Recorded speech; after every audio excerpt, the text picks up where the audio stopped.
Todo empezó con un gemido. No mío. El de otra mujer. Y no estoy contando una historia sobre cómo descubrí que mi marido me engañaba. Ojalá fuera eso.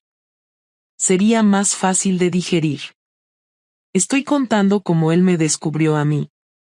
O mejor dicho, cómo nos descubrió. A mí, y al tipo con el que me estaba acostando, en el sofá de su mejor amigo. No estaba planeado. No fue una aventura de meses. Ni siquiera fue algo que yo pensara hacer esa noche. Era una cena de cumpleaños. Mucha gente, mucho vino, demasiadas risas. Y cuando Marcos, mi marido, se fue antes porque al día siguiente madrugaba para una auditoría, yo me quedé. Lo típico. Quédate un rato más, disfruta. Y yo me quedé. Después pasó lo que ya sabes que va a pasar. Unos pocos se fueron.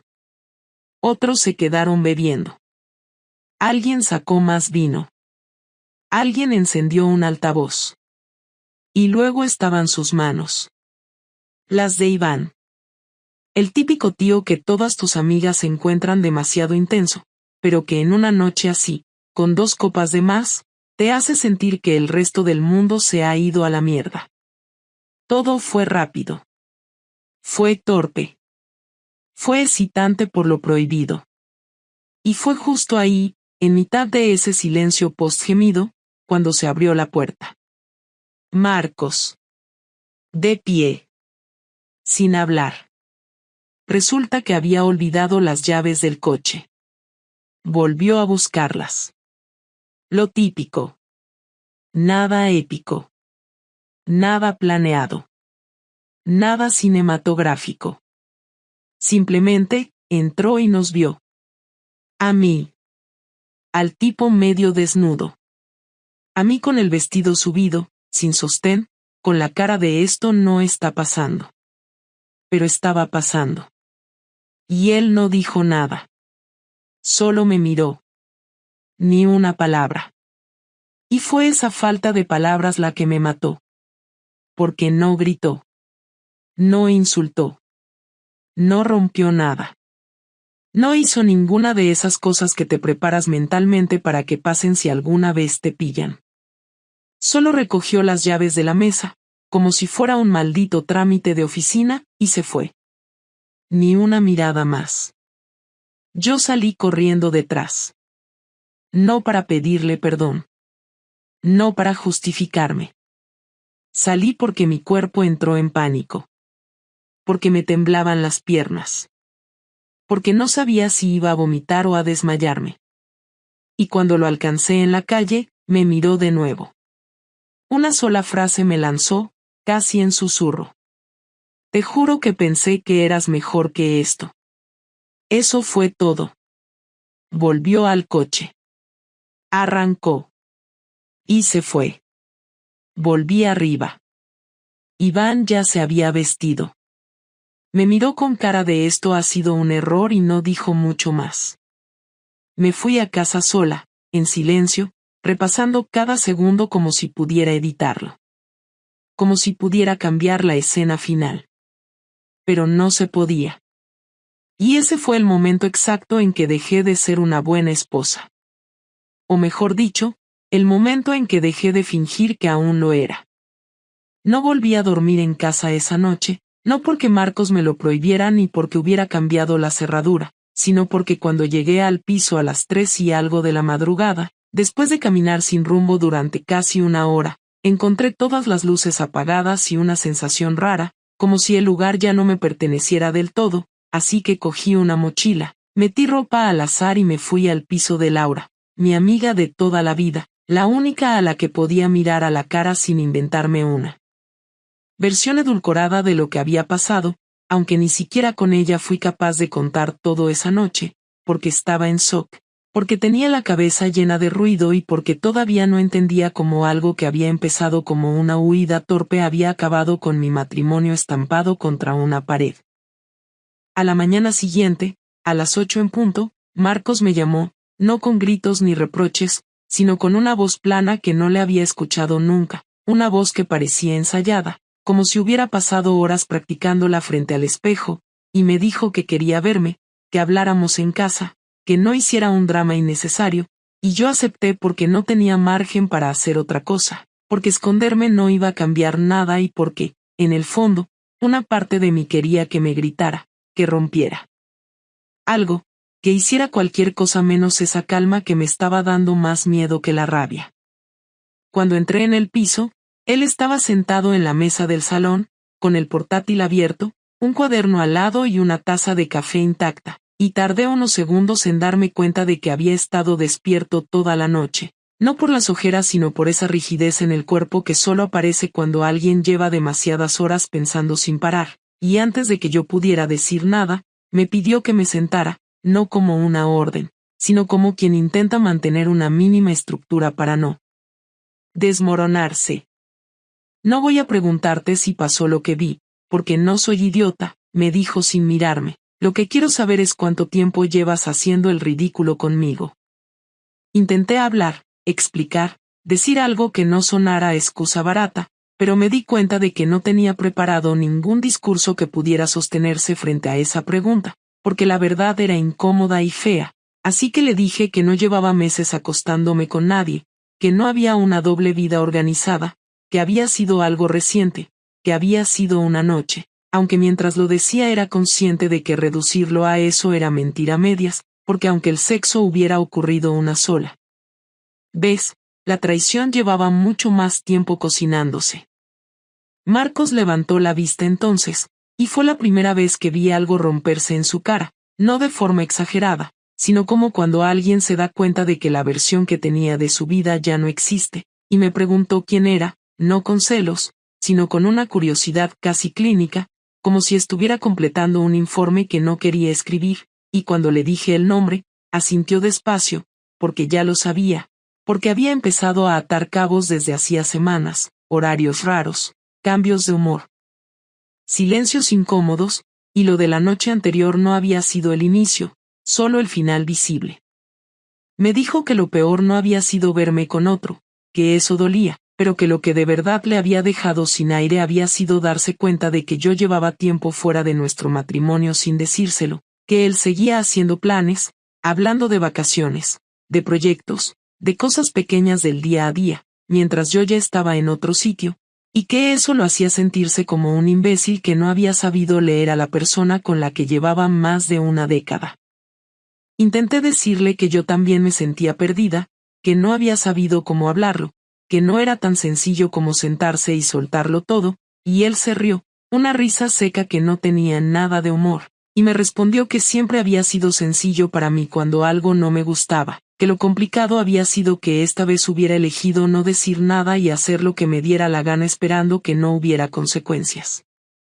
La conversación duró horas, aunque el tiempo pasó raro, como si cada frase pesara el doble, y en algún punto me preguntó si estaba enamorada del otro, y cuando le dije que no era eso, que no sabía ni siquiera qué era exactamente, me miró con una mezcla de cansancio y desprecio tranquilo y me dijo que eso no me dejaba en mejor lugar, que al menos enamorarme habría sido una razón comprensible, pero que hacerlo por vacío, por aburrimiento o por necesidad de validación era aún más difícil de respetar. Yo lloré, claro, no de forma dramática, sino de esa manera incómoda en la que no sabes dónde poner las manos y te molesta incluso tu propio llanto, y le pedí perdón varias veces, no porque pensara que eso arreglaría algo, sino porque era lo único honesto que podía ofrecerle en ese momento, y él escuchó, no me cortó, no se levantó, pero tampoco me consoló, porque ya no le correspondía hacerlo. En un momento dado, cerró el portátil y me dijo que necesitaba decirme algo importante, y ahí fue cuando supe que lo peor todavía no había llegado, porque me explicó que esa misma mañana había hablado con un abogado, no para iniciar un divorcio inmediato, sino para entender qué opciones tenía, qué pasos podía dar, qué margen de maniobra existía cuando alguien rompía unilateralmente un acuerdo que se suponía basado en la confianza, y no lo dijo como amenaza, sino como un dato más, como quien informa de un trámite administrativo inevitable. Me dijo que no iba a echarme de casa ese día, que no era así como funcionaba, pero que tampoco pensaba seguir viviendo como si nada hubiera pasado, que necesitaba tiempo y espacio, y que ese tiempo no iba a ser para mí, sino para él, para recomponer algo que yo había roto sin preguntarle, y cuando le pregunté qué significaba eso para nosotros, tardó unos segundos en contestar, y ese silencio fue más claro que cualquier respuesta larga. Significa que ahora mismo no somos un nosotros, dijo, y que lo que venga después dependerá de cosas que todavía no sé si quiero. No supliqué, no porque fuera fuerte, sino porque entendí que hacerlo solo me haría sentir peor después, así que asentí, recogí algunas cosas más y me fui, esta vez con la sensación clara de que ya no era una huida temporal, sino el principio de algo que no tenía marcha atrás, y mientras bajaba las escaleras, me di cuenta de que el descubrimiento no había sido solo suyo, que yo también había descubierto algo esa mañana, que no era la mujer que me había contado a mí misma durante años, y que el precio de esa revelación iba a ser alto, aunque todavía no sabía hasta qué punto Marcos estaba dispuesto a cobrárselo. No pasaron más de 3 días hasta que Marcos dejó claro que su forma de tomar distancia no iba a ser solo emocional. Yo seguía quedándome en el piso de Laura, que me había dado la habitación de su hija mientras ella estaba de Erasmus, y aunque me trataba con una mezcla de compasión y cautela, se notaba que no quería involucrarse demasiado. Me preguntaba cosas básicas, me ofrecía comida, me escuchaba cuando necesitaba hablar, pero mantenía siempre una especie de barrera, como si supiera que cualquier opinión suya podría volverse en su contra. Una noche me soltó, sin mucho rodeo, que no pensaba darme su aprobación por lo que había hecho pero que tampoco iba a crucificarme, que no era nadie para hacerlo, y que me iba a ayudar a sostenerme mientras pudiera, pero que no me acostumbrara a quedarme allí demasiado tiempo porque no quería que su pareja pensara que había convertido su casa en refugio de infieles. Lo dijo sin dureza, con esa sinceridad incómoda que solo tienen los amigos de verdad. El viernes a mediodía, recibí un correo de Marcos. Ni una llamada, ni un mensaje, solo un correo con asunto, entrega. Al abrirlo, me encontré con un PDF adjunto, un documento con el membrete de un bufete de abogados que no conocía y un listado de pertenencias con casillas marcadas y otras en blanco. El cuerpo del correo era breve, directo, sin tono. El lunes a las 19 vendrá un mensajero a recoger tus cosas. Este es el listado. Marca si falta algo importante. Si quieres estar presente, dímelo. Leí el mensaje 3 veces, como si el tono seco fuera a cambiar en algún punto, pero no cambiaba. Era un paso lógico, incluso necesario, pero leerlo así, tan impersonal, fue lo que me hizo sentir el golpe real. Ya no había un nosotros. Ya no existía ese margen de espera donde una conversación podía arreglarlo todo. Ahora había horarios, casillas, correos, y la frialdad de los procedimientos que uno usa con alguien a quien no le debe ya ninguna delicadeza. Le contesté en ese mismo hilo, de forma igual de sobria: sí, estaré. Gracias por avisar. No porque me saliera natural agradecerle nada, sino porque me parecía importante mantener la mínima cortesía si quería conservar algo de control.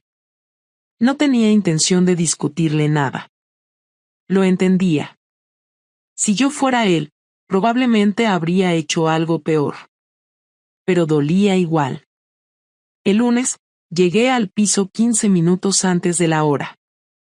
Entré con mis propias llaves, porque él no las había cambiado aún, y lo encontré sentado otra vez en el salón, igual que la última vez, solo que esta vez no había portátil ni café. Solo él, con los brazos cruzados y una expresión neutra que me hizo dudar si de verdad estaba tranquilo o si simplemente había vaciado todas sus emociones. Me saludó con un movimiento leve de cabeza y me dijo que el mensajero estaba retrasado, que pasaría en unos 20 minutos, y me preguntó si quería ver las cajas para comprobar que todo estaba como debía. Asentí y lo seguí al dormitorio. Había 5 cajas cerradas, etiquetadas con rotulador, ropa, libros, baño, cajones, mis papeles. Todo parecía demasiado ordenado, como si hubiese estado preparando esto desde mucho antes de pillarme. Me agaché y empecé a abrirla de la ropa. Ahí estaban mis vestidos, perfectamente doblados, incluso los que había dejado sucios, lavados y planchados. Sentí un nudo en el estómago. Revisé sin decir nada, pasé al baño, luego a los papeles. Estaba todo. No había rencor en los detalles, ningún objeto roto, nada tirado al azar. Solo una precisión dolorosa. Al cerrar la última caja, me incorporé despacio y lo miré. ¿Tú lo hiciste todo? Le pregunté. Sí, dijo sin más. Gracias por no hacerlo de cualquier manera. No te estoy haciendo un favor, Claudia. Solo estoy terminando algo que tú empezaste. Quise decirle que no lo había empezado de forma consciente, que no había sido una traición con planificación, pero me callé, porque ya no importaba. No era el momento de justificar nada. De repente, sonó el timbre. Marcos fue a abrir y el mensajero subió con un carrito. Saludó con un tono amable, sin saber el contexto, y empezó a cargar las cajas sin mucha ceremonia. Yo me quedé en un rincón del pasillo, viendo cómo mi vida empaquetada salía del piso, y en ese momento me di cuenta de que no había ninguna caja emocional para todo lo demás, que por más que metiera mis objetos en un coche, el resto de lo que habíamos sido se quedaba flotando ahí. Cuando el mensajero cerró la puerta, Marcos me preguntó si quería algo más del piso. Le dije que no. Me quedé unos segundos de pie, sin saber si marcharme ya o intentar hablar. Y fue él quien rompió el silencio. Tengo que contarte algo más, dijo, con ese tono que no anticipaba si era una mala noticia o solo otro dato más. ¿Qué pasa? He pedido una excedencia en el trabajo, respondió mientras volvía al salón. Me dieron 2 meses. Voy a irme unos días fuera de Valencia. Necesito alejarme, estar solo. Me pilló desprevenida. Nunca había sido de tomar decisiones impulsivas, y menos algo así. ¿Te vas, solo? Pregunté, aunque sabía que sonaba estúpido. Sí. No te preocupes, no es con nadie. No he hecho nada con nadie. Si es eso lo que quieres saber. No pensaba eso, mentí, aunque parte de mí se lo preguntaba, porque es lo que se piensa cuando una pareja se rompe y el otro toma distancia. Se sentó en el sofá, como si no quisiera seguir de pie frente a mí. No quiero que hables con mi madre, ni con mi hermana, ni con nadie de mi entorno por ahora. Ya he hablado con ellos. Les dije lo justo. No quiero que esto se convierta en un campo de opiniones. No quiero reconciliaciones forzadas. Tampoco quiero odios heredados. No los pongas en medio. Por favor. Vale, dije, no lo haré. Tampoco me escribas todos los días. No quiero cortar la comunicación por completo, pero necesito pensar sin que me lleguen tus disculpas. Si en algún momento quiero hablar, lo haré. ¿Y si necesito decirte algo importante? Hazlo. Pero que sea importante de verdad. Sentí que ese era el cierre. Me acerqué a la puerta, abrí, y antes de salir me giré una última vez. ¿Te duele? Ahora. Asentí. Me duele menos que hace una semana. Me duele distinto. Ahora me estoy acostumbrando a no necesitarte. Salí sin decir nada. Esta vez no bajé las escaleras. Cogí el ascensor, sola, con el estómago vacío y el corazón más vacío todavía. Y mientras bajaba, entendí que su distancia no era un castigo, sino el primer paso de una venganza mucho más silenciosa. Enseñarme cómo era su vida sin mí. Y enseñármelo con calma, sin odio, sin hacerme víctima, solo mostrándome lo reemplazable que me había vuelto. Y eso, sin gritos, dolía mucho más. La semana siguiente fue una mezcla desagradable entre rutina y espera, como si todo lo que hacía estuviera en pausa hasta que Marcos decidiera dar otro paso. Me levantaba tarde, desayunaba sin hambre, abría el portátil con la intención de trabajar y cerraba todo al rato porque no me salía una idea decente. Ni siquiera podía fingir que estaba en un proceso de reconstrucción personal porque en realidad no estaba haciendo nada más que existir en modo automático. Laura ya había empezado a insinuar, con amabilidad forzada, que no podía quedarme indefinidamente en su casa, no porque me echara, sino porque tenía su vida y no quería convertir su piso en zona de tránsito emocional. Lo entendí, no podía culparla. A los 5 días me fui a un piso de Airbnb que pude pagar con lo que me quedaba del último proyecto cobrado. Era pequeño, tenía una cocina ridícula y apenas entraba la luz por la ventana, pero al menos era mío por ahora, o lo suficientemente mío como para no molestar a nadie con mi presencia. Marcos no escribió en toda la semana, y yo cumplí con lo que había prometido, no le hablé, no contacté a su familia, no hice nada que pudiera ser interpretado como una invasión, aunque la ansiedad por dentro me comía. No porque esperara que volviéramos, sino porque no saber nada me dejaba colgada en una especie de vacío incierto. Yo sabía que él no era vengativo, no de los que buscan dañar por dañar, pero tampoco era alguien que dejara las cosas al azar. Su silencio tenía intención, y eso me hacía pensar que algo estaba preparando, algo más allá del simple alejamiento. Y tenía razón. El martes por la mañana recibí una llamada del despacho de abogados que había visto en el correo anterior. La voz al otro lado fue clara, amable y sin rodeos. Me citaron para el viernes a las 11. No era obligatorio ir, pero me recomendaban hacerlo para revisar una documentación y firmar un acuerdo provisional sobre la separación de bienes. No me dijeron mucho más. Al colgar, sentí que la distancia que había marcado Marcos se transformaba en acción real. Ya no era una conversación pendiente. Era un proceso con firma y papeles. El viernes llegué al despacho a la hora exacta, con la incomodidad de quien entra en territorio desconocido. La recepcionista me hizo pasar a una sala de reuniones donde me esperaba una abogada joven, muy profesional, que me saludó con una sonrisa formal. Me ofreció café, lo rechacé. Abrió una carpeta delante de mí y me explicó que Marcos había optado por presentar una propuesta amistosa de separación sin solicitar de momento el divorcio oficial, pero que había unas condiciones que quería establecer por escrito para evitar malentendidos. Mientras hablaba, yo no podía dejar de mirar la hoja que tenía delante, donde veía mi nombre y el de Marcos impresos en letras negras, bajo el título, Acuerdo de separación de hecho. Las condiciones eran simples en apariencia, pero estaban pensadas con frialdad. Él no pedía nada que no le correspondiera. No reclamaba ninguna compensación, ni ponía trabas económicas, ni buscaba dejarme sin nada. Pero sí había detalles que dolían más que si hubiera ido a hacerme daño directo.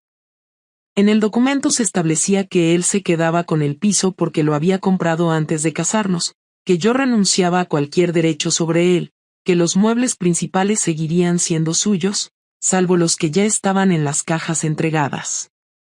Había una cláusula donde se pedía que no me acercara a su entorno familiar ni profesional sin consentimiento previo, que no hablara públicamente de la situación, ni directa ni indirectamente, y que cualquier comunicación entre ambos se haría por correo electrónico, salvo casos urgentes. Ninguna de esas cosas eran absurdas, pero todas juntas dejaban claro algo que hasta ese momento no había querido aceptar. Marcos no tenía intención de volver. La abogada me dio tiempo para leer todo con calma. No me presionó. Me dijo que podía llevarme la copia, consultarlo, pensarlo con un abogado si lo deseaba. Pero yo lo firmé ahí mismo. No porque estuviera de acuerdo en todo, sino porque sabía que no tenía fuerza para discutir. Marcos no estaba haciendo esto por rabia. Lo hacía para no tener que volver a mirarme a la cara. Al firmar, la abogada me dijo que él no estaba en la ciudad, que había salido 2 días antes y que probablemente no volvería hasta la semana siguiente. No pregunté a dónde había ido. No tenía sentido. Salí del despacho sin ningún plan. Caminé por el centro como una más entre cientos de personas que tenían cosas que hacer, trabajo, recados, vida. Yo no tenía nada de eso. Sentía que era un personaje suspendido, con ropa arrugada, con los mismos pendientes que me había puesto casi por inercia y con la cabeza llena de frases que no podía decir en voz alta. Estuve tentada de llamarlo. Solo marcar y escuchar su voz. Pero no lo hice. En vez de eso, entré en una cafetería donde nunca había estado, pedí un café que apenas probé y pasé una hora mirando la pantalla del móvil sin abrir ninguna aplicación. Esa noche, cuando llegué al piso de alquiler, me encontré con una caja de cartón en la puerta. No tenía remitente, pero sabía perfectamente quién la había dejado. La metí dentro, la abrí, y dentro encontré algo que me dejó completamente en blanco durante unos minutos. Era una carpeta azul con una nota encima, escrita a mano. La nota decía: esto es todo lo que guardaba de ti. Ya no tiene sentido que lo tenga yo. Dentro había fotos nuestras, entradas de conciertos, postales de viajes, un billete de tren con mi letra escrita en la parte de atrás, un colgante que yo había perdido hace años y que creía olvidado, una pulsera rota que habíamos hecho en un mercado durante unas vacaciones. No eran solo recuerdos. Eran las pruebas físicas de que si habíamos sido algo real. Me senté en el suelo con la carpeta abierta delante y lloré. Esta vez no por culpa, no por pena, sino por haber llegado al punto exacto donde ya no quedaba nada por hacer. Él me había devuelto nuestra historia sin palabras, como quien entrega algo que ya no le sirve pero no quiere tirar. No lo había hecho con odio, sino con ese desapego meticuloso que ahora me dolía más que cualquier insulto. Marcos no me odiaba. Ya no me amaba. Solo quería que me fuera lejos. No dormí esa noche. No podía. Y no porque me doliera perderlo, sino porque empecé a entender lo que venía después. Una vida en la que ya no iba a tener a nadie que me devolviera la mirada cuando no supiera quién era. Una vida sin su versión de mí. Y eso era una forma de castigo que nunca había imaginado. Porque yo rompí el vínculo. Pero él decidió borrar todo lo que nos unía. Sin escándalo. Sin venganza. Solo con un método tan preciso que no me dejaba espacio ni para pedir perdón. Solo quedaba aceptarlo. Porque lo que vino después fue otra cosa. Fue su forma de decirme, sin palabras, que ya no quería que ni el recuerdo de mí viviera en su casa. Y esa fue su verdadera venganza. Sin necesidad de destruir nada. Solo devolviéndomelo todo. El domingo por la tarde recibí un correo suyo. No lo esperaba.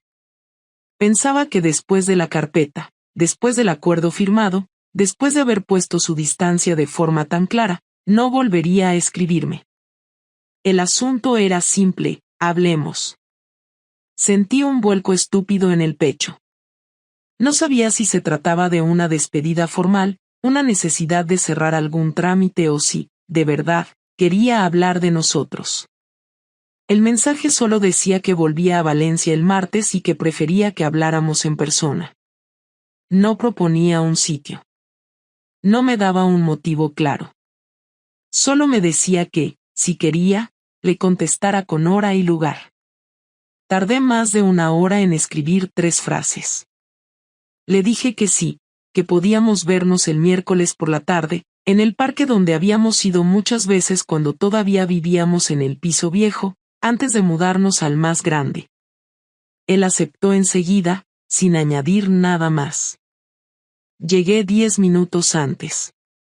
Estaba nerviosa, incómoda, sin saber bien qué postura adoptar, qué tono usar, si debía saludarlo con un beso en la mejilla o limitarme a sentarme y esperar que él empezara.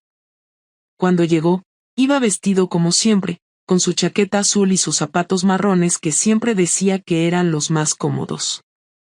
Se acercó sin sonreír, pero sin dureza. Se sentó a mi lado, dejando un espacio prudente entre los dos. El banco era largo y el silencio inicial, aunque incómodo, no pesaba como otras veces. Se notaba que él había venido con algo concreto que decir, y que no iba a darle vueltas innecesarias. No te he llamado para hablar de lo que pasó, dijo, mirando al frente, no a mí. Eso ya lo hablamos. Y no hay nada nuevo que decir ahí. Asentí sin responder, esperando que siguiera. Tampoco quiero que pienses que esto es una invitación a retomar nada. No estoy aquí por eso. Lo sé, dije por fin. No lo esperaba. Lo que quiero es hablar contigo sobre cómo vamos a gestionar lo que queda. Porque por mucho que estemos separados, hay cosas que tenemos que cerrar bien. Económicas, legales, cosas prácticas. Pero también quería hablarte de algo más personal. Porque he estado semanas pensando y he llegado a un punto donde ya no tengo rabia. Ya no te odio. Y eso me ha hecho ver que no quiero quedarme con la sensación de que me convertí en una versión de mí que no soy. Me sorprendió. No por lo que decía, sino por la forma en la que lo decía. Con serenidad, con un control que yo no habría tenido en su lugar. No te he odiado ni un solo día, le dije. Ni siquiera cuando me mandaste la carpeta. Solo me sentí como una idiota. Como alguien que no supo medir el daño que estaba provocando hasta que fue tarde. No te estoy pidiendo explicaciones, respondió enseguida, pero sin tono duro. Solo quiero que sepas que no voy a dedicar más tiempo a entender por qué hiciste lo que hiciste. Me da igual si fue por aburrimiento, por vacío o porque te sentías sola. Ya no importa. Lo que me importa es saber cómo vamos a convivir con las consecuencias. Cómo vamos a cerrar esto sin hacernos más daño. Yo firmé todo lo que me mandaste. No tengo intención de pelearte nada. Lo sabes. Lo sé. Y lo agradezco. Por eso estoy aquí. Porque creo que mereces saber algo que no dije antes. No te lo conté porque en ese momento habría sido cruel. Pero creo que ahora sí tiene sentido que lo sepas. Me quedé en silencio. No podía adivinar qué venía. Pensé en muchas posibilidades, que estaba saliendo con alguien, que iba a irse del país, que había descubierto algo más y solo quería restregármelo. Pero fue otra cosa. El día que te vi con él, empezó a decir, esa misma tarde yo tenía planeado darte una noticia. No era nada grande, no iba a cambiar el mundo, pero era importante para mí. Había aceptado una oferta para trasladarme a la oficina de Sevilla, un ascenso, un nuevo puesto. Pensaba proponer que nos mudáramos. Un nuevo inicio. Otra ciudad. Una vida distinta. Estaba cansado de la rutina, igual que tú, pero en vez de buscar otra persona, decidí buscar otro lugar. Me quedé sin saber qué decir. No era que eso cambiara nada. Pero dolía saberlo. Dolía mucho más porque mostraba que yo no era la única que había notado que algo no iba bien. Solo que él eligió otro camino. Uno que no implicaba acostarse con nadie. Uno que tenía intención de sumar y no de romper. Por eso desaparecí tan rápido, añadió. No porque no quisiera enfrentarlo. Sino porque me sentí ridículo. Estúpido. Iba a proponerte algo nuevo y tú ya habías decidido dejarme atrás sin decir nada. Me sentí como un idiota haciendo planes para alguien que ya no estaba ahí. Lo siento, dije, aunque sabía que no servía de nada. Sé que no basta. Pero lo siento. Él respiró hondo y se encogió de hombros. No quiero que te sientas culpable eternamente. No te estoy diciendo esto para que te tortures. Te lo digo porque necesito que lo sepas y porque quiero dejarlo atrás. De verdad. ¿Y tú vas a aceptar esa oferta ahora? No. Ya no. No tendría sentido. Ahora mismo no quiero empezar nada nuevo. Quiero ordenar lo que ya tengo. Cerrar lo que hay que cerrar. Y después, ya veremos. Hubo un silencio largo. Él miraba a lo lejos. Yo lo miraba a él. Por primera vez en semanas, no quería pedirle nada. No quería una segunda oportunidad. Solo quería que no me odiara, que no se llevara una imagen de mí que fuera peor de lo que era. ¿Vamos a divorciarnos? Pregunté, sin rodeos. Sí, dijo, sin dudar. Pero no ahora. Vamos a dejar pasar unos meses. No quiero hacerlo desde el dolor. Quiero hacerlo con claridad. Si dentro de unos meses sigo sintiendo lo mismo, lo haré. ¿Y si no? Entonces ya veremos. Pero no te hagas ilusiones. No es una puerta abierta. Solo quiero dejar de tomar decisiones mientras sigo procesando todo esto. Asentí. Me levanté del banco. ¿Quieres que nos escribamos? Pregunté. ¿O prefieres que no tengamos contacto hasta entonces? Él se levantó también, mirándome por primera vez desde que llegamos. Si tienes algo importante, escríbeme. Pero no me busques para hablar del pasado. Ni para intentar que volvamos. No estoy ahí. Vale. Cuídate, Claudia. Tú también. Nos miramos unos segundos más. Luego se dio la vuelta y se fue caminando, sin prisa. No me giré a mirarlo cuando desapareció. No hacía falta. Ya no era mío. Ni siquiera en el recuerdo. Y aunque no lo había dicho con rabia, su mensaje había sido claro. Esto estaba acabado. No por el escándalo. No por la traición. Estaba acabado porque él ya había soltado todo lo que quedaba. Y yo solo podía aceptar lo que quedaba. Nada. 2 semanas después de aquella última conversación en el parque, Marcos me escribió un correo con un archivo adjunto.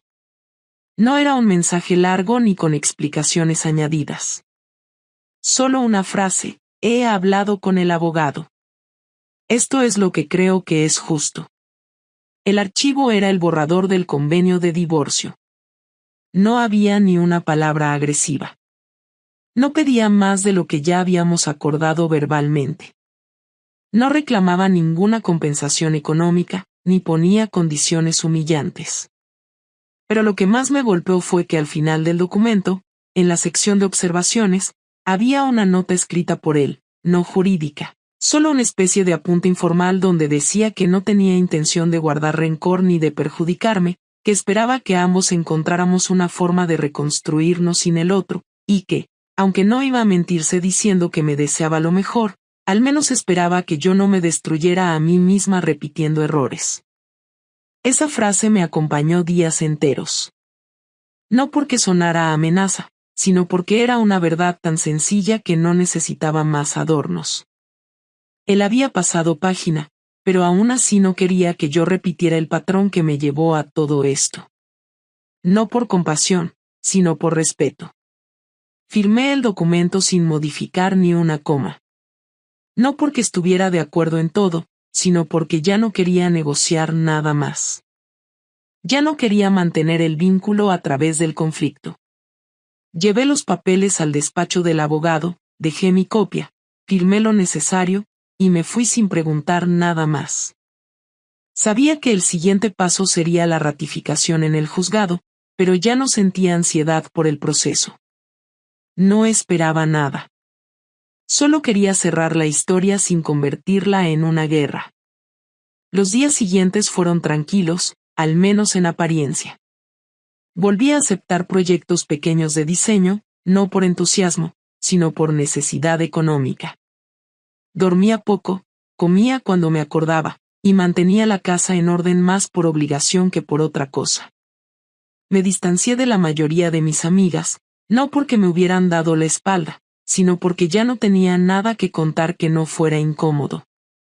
Incluso con Laura el contacto se volvió escaso. No era que hubiera pasado algo entre nosotras, pero sentía que ella necesitaba espacio, que el papel de salvadora emocional tenía un límite, y yo ya había sobrepasado el tiempo razonable en el que una amiga debe sostenerte. Una tarde, mientras revisaba correos en la cocina, recibí un mensaje inesperado. Era de Álvaro, el hombre con el que empezó todo, o al menos la parte más visible de todo esto. No había sabido nada de él desde aquella noche. No lo busqué. No me escribió. Nunca tuvimos una conversación posterior.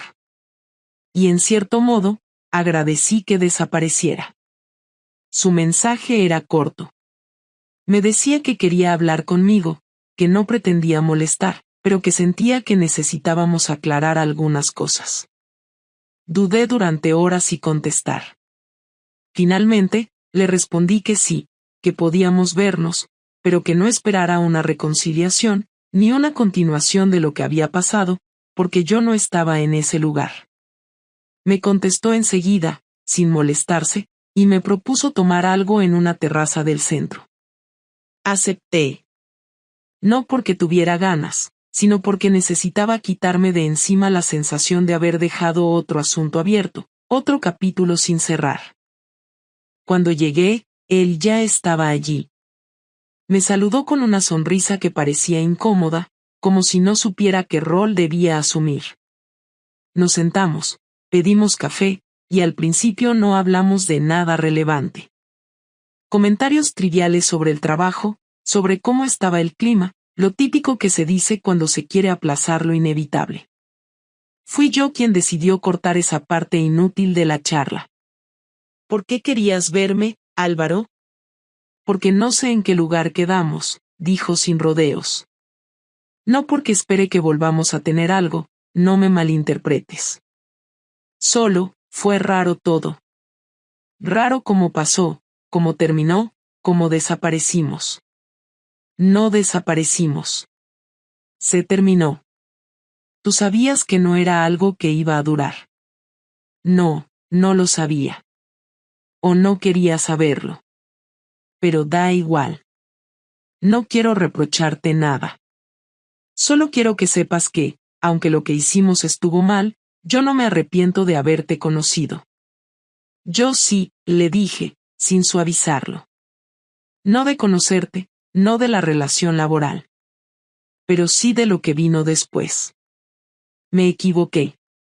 Lo hice por razones que ni siquiera entiendo del todo. Y no quiero justificarme, pero tampoco voy a endulzar lo que fue. Él bajó la mirada, asintió despacio, y durante un rato ninguno dijo nada más. Luego me miró de nuevo. ¿Estás bien ahora? No lo sé. No tengo respuestas que me sirvan. Estoy en proceso, supongo. ¿Y con él? ¿Habéis vuelto a hablar? Lo justo para cerrar todo. No hay más. Se acabó. Lo siento, dijo, y aunque su voz fue sincera, no me generó ninguna emoción. No lo sientas. Era lógico. Él no hizo nada para merecer lo que pasó. Y yo tampoco hice nada para repararlo. Nos despedimos de forma cordial. No hubo reproches. No hubo drama. Solo dos personas que habían coincidido en el momento menos oportuno y que ahora no sabían muy bien qué hacer con lo que quedaba de esa coincidencia. Mientras caminaba de vuelta al piso, sentí una especie de alivio extraño. No por lo que había hablado con él, sino por haber terminado una conversación que llevaba demasiado tiempo pendiente. Esa noche me acosté antes de lo habitual. No tenía ganas de leer, ni de ver nada, ni de pensar demasiado. Solo quería dormir, aunque fuera sin descanso profundo. Me desperté a las 4 de la mañana. No por pesadillas, ni por ansiedad. Simplemente me desperté. Me senté en la cama, miré el móvil, y vi que no tenía mensajes. Pensé en Marcos. Pensé en cómo habría sido todo si hubiera tomado otra decisión en aquel momento. Si hubiera hablado antes. Si hubiera tenido la madurez de enfrentar lo que sentía sin buscar una vía de escape estúpida. Pero ya era tarde. Él se había ido. No solo físicamente. Se había ido de verdad. Ya no estaba en ese lugar donde yo pudiera encontrarlo si me arrepentía. No porque me odiara, sino porque se había reconstruido sin mí. Pensé en lo que venía ahora. En el día que firmaríamos en el juzgado. En la copia que me llegaría por correo. En el cierre formal de algo que ya estaba roto desde hacía tiempo. Y por primera vez, no sentí desesperación. Solo una tristeza constante, sin picos. Una aceptación amarga. Porque entendí que mi error no solo fue traicionarlo, sino no haber entendido quién era él hasta que ya no estaba. Y eso no se perdona. No con palabras. No con promesas. Solo con distancia. Y ahora solo me queda eso. Vivir con la versión de mí que construí, con la mujer que rompió algo irrecuperable, no por maldad, sino por no saber detenerse a tiempo. No espero redención. No espero segunda oportunidad. Solo quiero aprender a vivir con la verdad sin seguir destruyendo todo lo que toco. Porque ya no hay marcha atrás. Solo queda seguir. Con lo que soy. Con lo que queda. Y sin él.